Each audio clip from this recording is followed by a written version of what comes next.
आज शाम को सब्जियों का लग चुका था ढेर, तो मैं हो गई थी कंफ्यूज। इसलिए मैं जल्दी जल्दी इनको भर रही हूँ एक टोकरी में। बाद में डिवाइड कर लेती हूँ मैं, जैसे जिसको धोना होता है, छिक्कर जिनका उतरता है तो मैं उनको ऐसे ही खाली पानी में धो के रख देती हूँ। जिनका छिक्कल नहीं उतारते उनको मैं अच्छे से रगड़ के धोती हूँ। तो ये मेरा रूटीन अभी तो मैं एक टोकरी में भर रही हूँ और बाद में इनको डिवाइड कर दूंगी। तो उसके बाद मैं इनको धोऊंगी रगड़ के। जैसे टमाटर है तो उसको मैं अच्छे से रब करके धोती हूँ।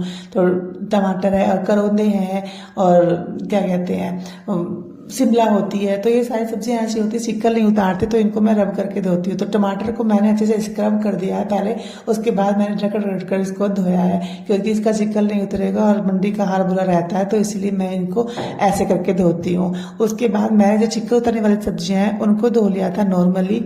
और जैसे घिया है और तोरी है, पपीता है, ये सारी सब्जियां इनका हम उतार देते हैं छिक्कर। तो इनको मैं ऐसे खास नहीं धोती हूँ, नॉर्मल तरीके से धोती हूँ। भिंडी की बारी आई और भिंडी को मैंने स्क्रब से रब किया और बाद में खूब रगड़ कर धोया। और सुबह उसको उठकर आई और फिर मैंने दो सब्जियां बनाई, क्योंकि मेरा बेटा नहीं खाता है तोरी, क्योंकि एक तोरी की थी और एक आलू की थी, तो उसको इसके लिए बनाई थी। बेटी बैठी इंतजार कर रही थी, मुझे सुबह बनाना सेक चाहिए, तो मैंने रेडी कर दिया था बनाकर इसका बनाना सेक। इसके चक्कर में मेरा दूध उबल जाता, तब तक ये रेडी होकर तैयार होकर अपने पापा का कर रही थी वेट, और इसको भेजा मैंने। उसके बाद मैं आई और मैं नहा धो के अपनी कॉम्ब वगैरह किया, क्योंकि मुझे करनी थी पूजा और मेरा था आज एकादशी का व्रत। तो मैंने अच्छे से अपना मेकअप किया और पहुंच गई अपने मंदिर में। मंदिर में पूजा करने के लिए बैठी, सबसे पहले दिया लगाया और अपने भगवान को प्रणाम किया। तो मेरा ऐसे एकादशी का व्रत शुरू हुआ, तो मैंने पूजा करके प्रणाम किया और अपनी कथा पढ़नी कर दी थी मैंने शुरू।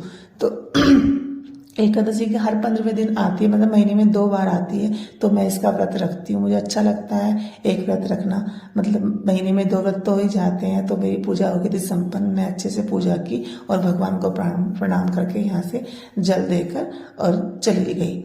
उसके बाद मैं आई, चाय बनाई और कुछ मखाने रोस्ट किए, कुछ मूंगफली रोस्ट की और बैठकर आराम से मैंने अपनी चाय पी। और मेरे दिन की शुरुआत कुछ इस तरह हुई, क्योंकि मेरा व्रत था, प्रणाम करके पहला निवाला लिया मैंने। और उसके बाद फिर से मैं लग गई थी अपने काम पर, क्योंकि मुझे धोने थे कपड़े, बहुत सारे कपड़े हो चुके थे, तो मेरा काम फिनिश नहीं होता है, पूरा दिन का लगे रहता है। उसके बाद मुझे बेटी को लेने भी जाना है, टाइम होने ही वाला था कुछ देर में, मतलब 11 बज चुके थे। तो मैंने कपड़े सुखाए, फटाफट से रेडी